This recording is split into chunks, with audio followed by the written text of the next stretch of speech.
9월 7일 월요일 예레미야 29장 15절부터 23절까지의 말씀입니다. 29장에서는 먼저 예레미야가 시드기야 왕의 통치 초기에 바벨론 현지에서 포로 생활을 하고 있는 유다 백성들에게 위로와 권면의 메시지를 보냈습니다. 예레미야는 메시지에서 바벨론의 포로로 잡혀간 백성들에게 5가지를 권면했지요. 첫째는 바벨론에 정착하라. 두 번째는 바벨론의 평안을 위하여 기도하라. 세 번째는 거짓 선지자를 주의하라. 네 번째, 70년 후에 돌아올 것이니 기한이 찰 때까지 인내로 기다리라. 그리고 마지막으로 하나님께 기도하라고 했습니다. 바벨론 포로로 끌려간 백성들은 그곳에 집을 짓고 살아갑니다. 그들에게는 평안이 있습니다. 그들에게는 미래와 소망이 있습니다. 왜냐하면 하나님이 그들과 함께하기 때문이지요. 이제 29장 두 번째 단락은 포로로 끌려가지 않은, 즉 본국에 남아있는 자들에게 주어지는 하나님의 말씀입니다. 15절, 16절을 함께 읽어볼까요? 이는 너희가 여호와께서 바벨론에서 우리를 위해 예언자들을 일으키셨다라고 말했기 때문이다. 다윗의 보좌에 앉은 왕에 대해서, 이 성읍에 사는 모든 백성에 대해서, 너희와 함께 포로로 가지 않은 너희 형제들에 대해서 여호와가 이렇게 말한다. 우리는 29장 11절의 말씀을 통하여 하나님의 계획을 분명히 알 수 있었습니다. 즉 여호와의 말이다. 내가 너희를 위해 갖고 있는 계획들은 내가 알고 있으니 그것은 평안을 위한 계획이지 재앙을 위한 것이 아니며 너희에게 미래와 소망을 주기 위한 것이다. 아멘.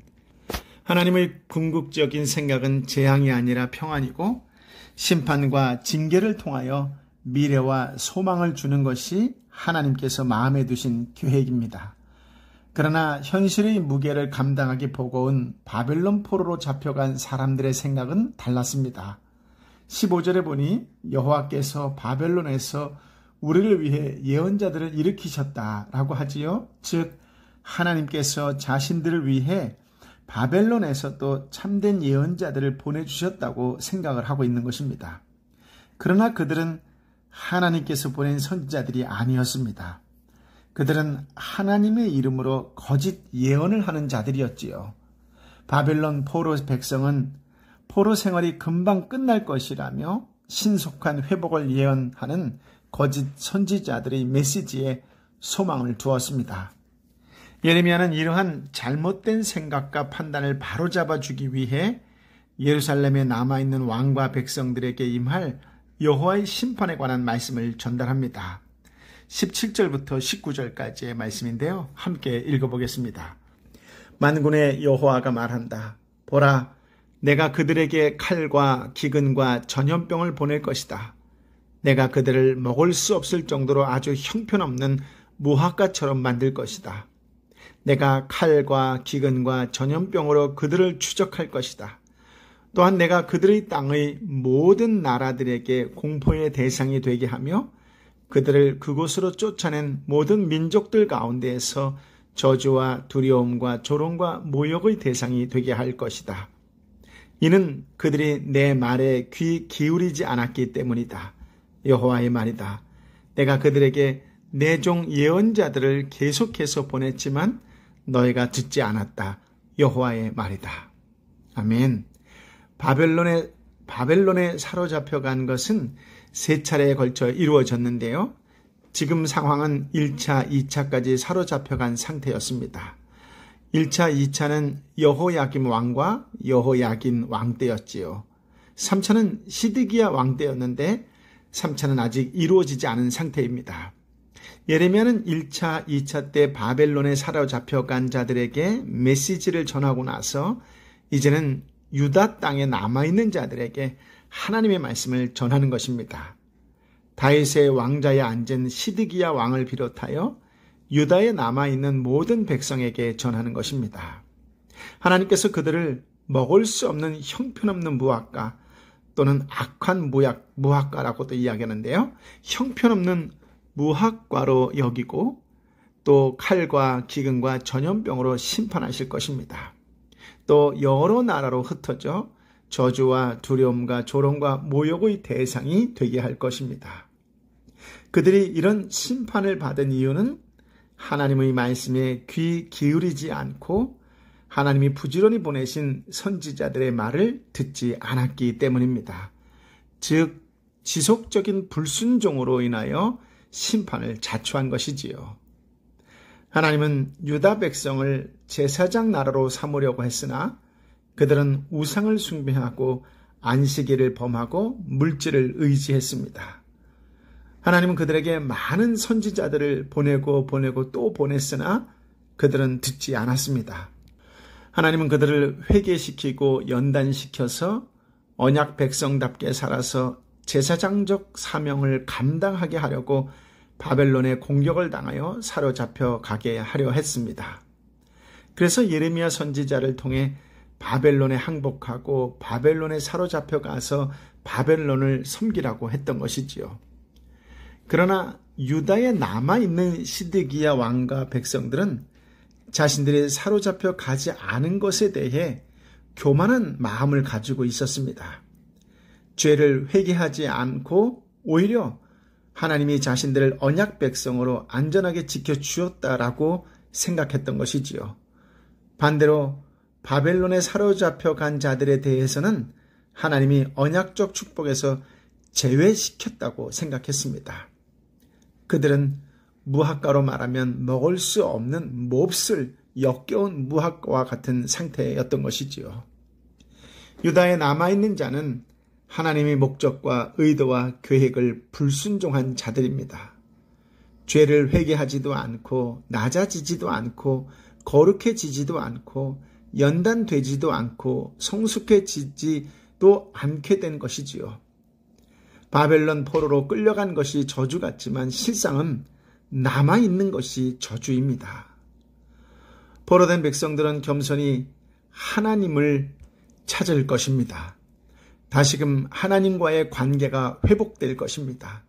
그래서 고난은 힘들고 때로 고통스럽지만 역설적으로 복입니다. 그러나 유다의 남은 자들은 이전에 하던 대로 하나님을 찾지 못하고 또 하나님을 찾기보다는 우상을 찾은 것입니다. 그래서 편안한 것이 재앙이고 저주인 것이지요. 우리는 살아가면서 많은 고난을 당합니다. 죄 때문에 받는 고난이든 애매하게 받는 고난이든 선을 행함으로 받는 고난이든 자주 고난을 받습니다. 그러나 그 고난을 당하는 것이 하나님께 버림받은 증거는 아닙니다. 하나님은 고난을 통해서 연단시키시고 성숙시켜서 사명을 감당하게 하고 영광을 돌리게 합니다. 그러므로 고난 가운데 하나님의 목적을 생각하고 믿음으로 인내해야 합니다. 더욱 온전해지는 기회로 삼아야 합니다.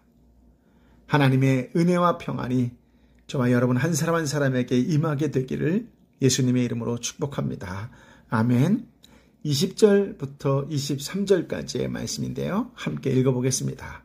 그러므로 내가 예루살렘에서 바벨론으로 보냈던 너희 모든 포로들아 여호와의 말을 들으라. 내 이름으로 너희에게 거짓을 예언하는 골라야의 아들 아합과 마아세야의 아들 시드기야에 대해 이스라엘의 하나님 만군의 여호와가 이렇게 말한다. 보라, 내가 그들을 바벨론 왕 느부갓네살의 손에 넘겨줄 것이니 그가 너희 눈앞에서 그들을 죽일 것이다. 그들로 인해서 바벨론에 있는 유다의 모든 포로들이 이 저주하는 말을 사용할 것이다. 여호와께서 너를 바벨론 왕의 불 속에 태워버린 시드기야와 아합과 같이 하실 것이다. 이는 그들이 이스라엘에서 극악한 짓을 했고 그 이웃의 아내들과 간음했고 내가 그들에게 명령하지도 않은 거짓말들을 내 입으로 말했기 때문이다. 내가 이것을 알고 있고 내가 증인이다. 여호와의 말이다. 아멘. 이제 편지의 내용이 거짓 선지자에게 초점이 맞추어집니다. 거짓 선지자들이 가장 심각한 문제점이 여러분은 무엇이라고 생각하십니까? 거짓 선지자들의 가장 심각한 문제점은 하나님에 대하여 잘 모른다는 것입니다. 하나님에 대하여 잘못 알고 있다는 것이지요. 하나님을 모르고 있다고 해도 틀리지 않을 정도로 그들은 하나님을 모르는 자들입니다. 고대 사회에서는 각 지역마다 그곳을 지키는 지역 신이 있다고 믿었습니다. 우리가 믿는 하나님은 만군의 하나님이요 우주적인 하나님이시지요. 그러나 거짓 선지자들은 하나님을 그 지역을 담당하는 신 정도로 생각한 것입니다. 그러므로 바벨론에 끌려간 자들은 유다의 하나님께서 멀리 떨어져 있으니 포로 백성들의 삶을 이해하지 못하리라 생각한 것입니다. 바벨론의 포로들 중에 있었던 거짓 선지자 중에 대표적인 사람이 골리아의 아들 아합과 마아세야의 아들 시드기야였는데 그들 역시 하나님을 그렇게 믿었습니다. 그러니 이들은 예언자라 하면서 하나님의 말씀을 대언한 것이 아니라 자신들의 생각을 또 포로 백성들의 입맛에 맞는 소망을 예언 형식으로 하나님의 이름을 빌려서 빙자하여 말을 했던 것이지요. 문제는 예레미야의 설교의 반기를 들고서 유다의 번영과 평안을 주장하였던 허황된 예언이 BC 597년 느부갓네살의 침략으로 인한 파멸에도 불구하고 전혀 수그러들지 않았다는 점입니다. 이러한 맹목적인 낙관주의는 엄청난 고통을 자초하고야 말았습니다. 이들 거짓 선지자들은 여호와의 이름을 빙자하여 계속해서 거짓 예언을 했던 것이지요. 게다가 그들의 생활 역시 악하고 죄악에 물들어 있었습니다. 느부갓네살은 이들을 불살라 죽였는데 이러한 화형은 바벨론에서 오랜 기간에 걸쳐서 시행되었던 당시의 처형법이었다고 합니다. 이 두 거짓 선지자의 죽음은 저주를 나타내는 하나의 속담 같은 것이 되었는데요. 사람들이 어떤 사람을 저주할 때에 이렇게 이야기했다고 합니다. 여호와께서 너로 바벨론 왕이 불살라 죽인 시드기야와 아합 같게 하시기를 원하노라 라고요. 참고로 거짓 선지자 아합과 시드기야라고 하는 이름은 북이스라엘의 가장 악한 왕 아합과 남유다의 가장 악한 왕 시드기야와 같습니다. 다른 사람이지만 둘 다 악했기에 최후는 같습니다. 즉 멸망했지요. 기독교의 가장 큰 특징 중에 하나는 끝을 안다는 것입니다. 그 끝이 멸망인가 영생인가 라고 하는 것이지요.